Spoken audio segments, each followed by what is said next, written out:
I'm somewhere past Thika Town and officially in Murang'a County. The famous River Chania, which is the boundary between Murang'a and Kiambu County, is just a few meters behind me. Well, there's a small town ahead that I want to explore, some 10 kilometers from Thika Town and 53 kilometers from Nairobi City, that goes by the name Kabati. It is just a small town of 10,000 strong. In fact, the official number is 10,200 people. I'll be getting there in a few seconds, but as usual, let me show you the map so that you can know where I'm at. I hope you can see the blue star. That is Kabati. The immediate town after Kabati is Kenol, which is another town in Murang'a County that is growing very fast. I'm told this road is the entry point to Mount Kenya region. So shout out to all Murima people. These countrysides of yours is quite beautiful, I tell you. Well, I'll be hitting our town of the day in a few seconds. We will be exploring the town by going around, seeing what kind of businesses people are doing there. We'll also be checking at the numbers, the official statistics. The town has also produced a lot of prominent people. I'll be giving you the list. Plus, I'll also be giving you the land prices for my investors. So stay tuned until the end. And as you can see, I've already exited the highway. And if you're new here, make sure you subscribe. It is absolutely free, but means everything to us. You can also check with us if you want a private tour of your area, just for memory purposes and also for investments.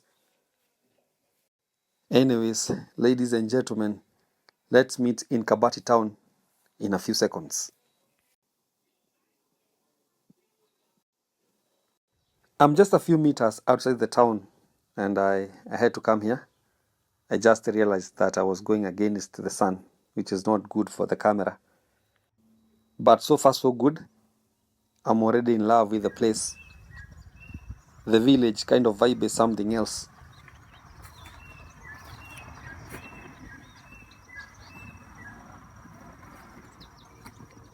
I think it is a place of churches. You can see a very big one there. I don't know the name. But there's another one here. If you can see. It's going by the name Living Faith Ministries, Kabach.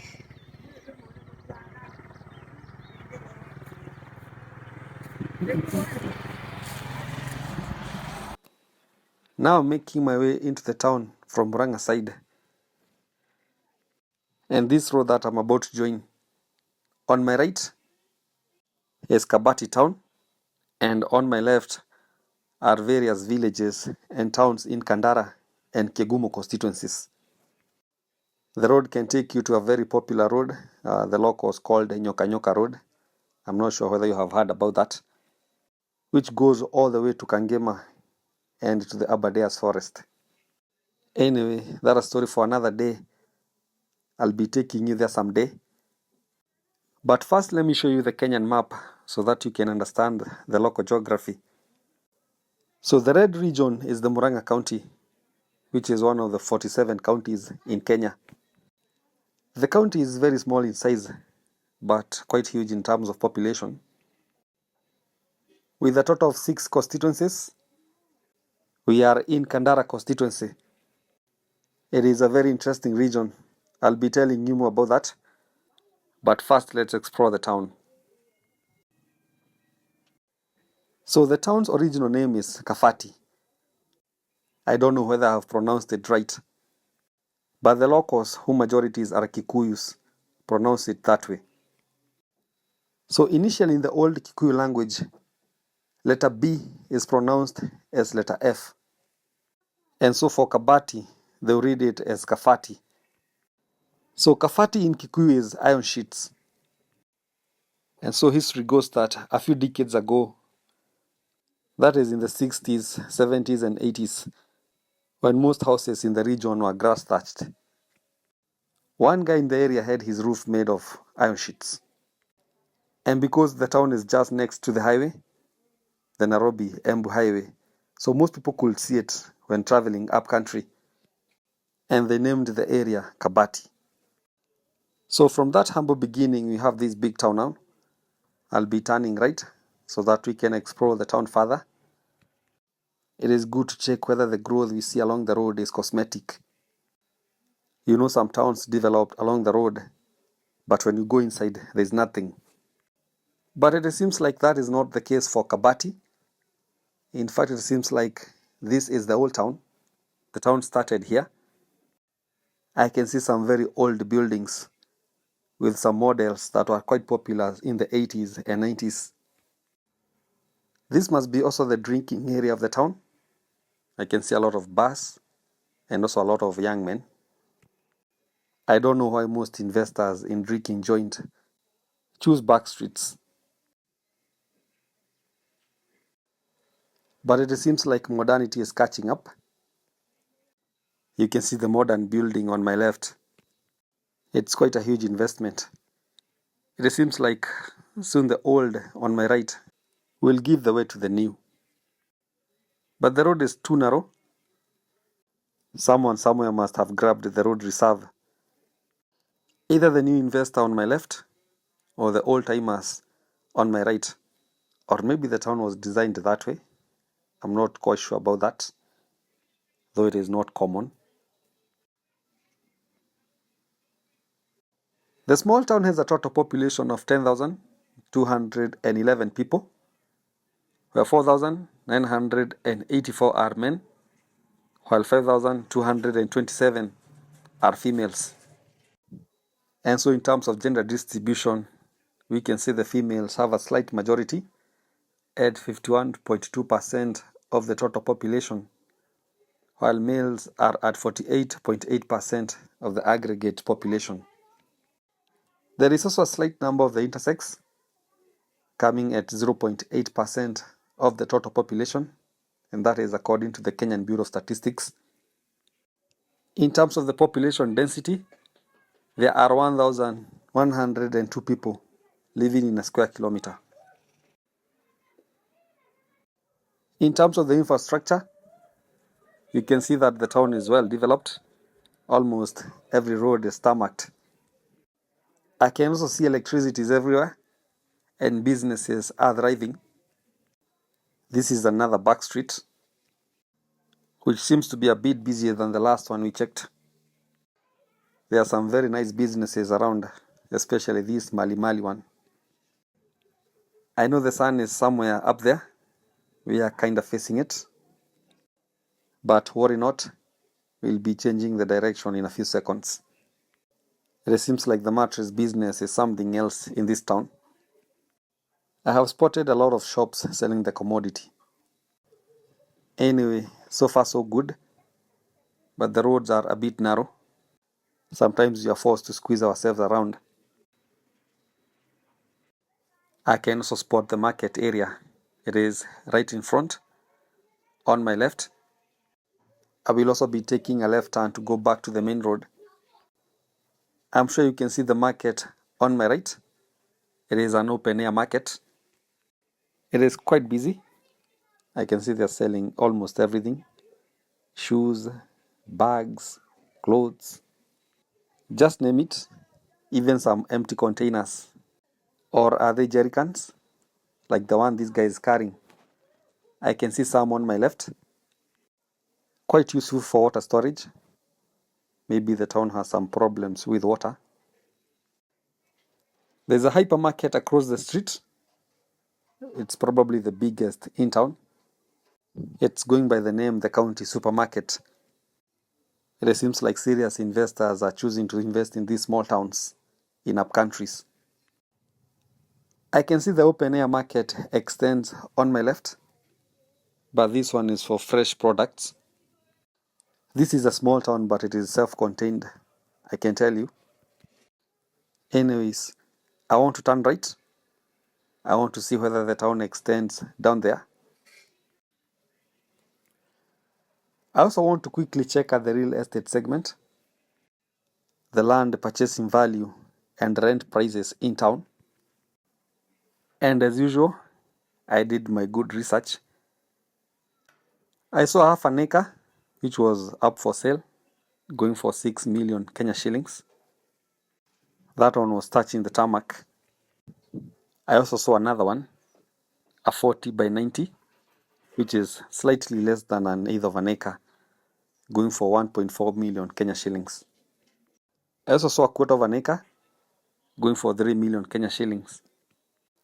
I'm sure you have done your quick maths and realized that a plot of 50 by 100, which is an eighth, is going for 1.5 million Kenya shillings here in Kabati. And speaking of plots, I'm disposing some two joint 50 by 100 plots in Joska Kamulu. They are next to each other, just 6 kilometers off Kangudo Road, near Breed Gun School, and they are touching on the proposed Greater Eastern Bypass. They have ready title deeds, and they are going for only 750,000 Kenya shillings. So if you're interested, just side chat me on my usual number on WhatsApp, or you can call the number on your screen and you'll be directed accordingly. I'm still having a good time in town, and one thing that is very interesting is the good roads. The place has some of the best beautiful rural roads I've ever seen. And remember, this is a village town. And remember, I told you this is in Kandara Constituency, which I remember for having this lady as area MP for the longest. She goes by the name Ali Sohome, and I'm told she is currently serving as the CS. She is probably the Minister for Lands and Housing. I'm not so sure with the title. There is also this gentleman. He goes by the name Professor Njuguna Ndungu. He served as a central bank governor for the longest. He also served as a CS for finance in the current regime, but he lost his job some few months ago. The Lords know why. He comes from this area. It is also good to know that Kandara is a very fertile area.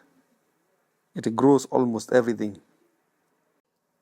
In fact, the pickup truck in front of me is ferrying avocados. They grow in plenty here. Probably they are coming to a market near you. Before I forget, there's another legend that came from this area. He went by the name Bildad Kagia, one of the Kapenguria 6 that were arrested in 1952 and released in 1961 together with President Jomo Kenyatta.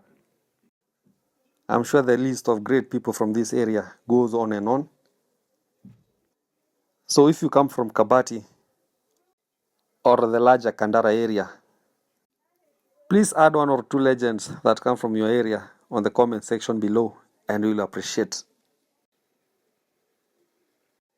As you can see, I'm exiting the town. I'll be joining the Thika Embu Highway in a few. The town of Kenol is about 2 kilometers from here. I'll be heading that way. The town is also in Kandara Constituency, so I think it is good if I give you the numbers for the constituency. I told you it is one of the 6 constituencies in Murang'a County. Well, Kandara has a total population of 175,098 people, with a population density of 746 people living in a square kilometer. The population is growing at a rate of 1.1% per year, which is quite slow. And so we can say it's like the population has stagnated. In terms of gender distribution, 50.5% of the aggregate population in Kandara are females, meaning they have a slight majority, while 49.5% are males. In terms of the intersex, these are the people born with both genders. The entire constituency have 7 of them, which is practically a very small number. But one of the major factors that really caught my attention as far as the numbers are concerned here in Kandara constituency, it's on age distribution. A few years ago, there was an old saying in Nairobi, especially if you go around calling people old. Like if you are saying hi to an old person and you go like, "Hey mzee," which is Swahili for an old man. They will tell you that the last old man is in Kabati, simply insinuating that there is no old people in Nairobi. And that seems to be true, since according to the numbers, this is one of the areas with most old people. For instance, according to the Kenyan Bureau of Statistics, 9% of the total population in Kandara are aged 65 and above. This is amazing, and it seems like there's a high chances of longevity here. As most towns are visited, this number is at most 2%. In fact, about 4,000 people are aged 80 and above here in Kandara. Well, I think the old timers here in Kandara should give us the secrets. Anyways, let me leave it at that, but please continue watching the scenic video until the end. Also consider subscribing to our YouTube channel, Village to Town TV, a channel that is dedicated to continue showcasing beautiful villages, towns, and cities across the continent of Africa. Make sure you like the video so that it can be recommended to as many people as possible, and smash the notification bell so that every time we post, you'll be among the first few people to be notified. Also, make sure you check out our sister channel. It's a YouTube channel. It is going by the name Kikuyu Traveling Media. We have some amazing content there. Make sure you subscribe and we'll appreciate. Thank you.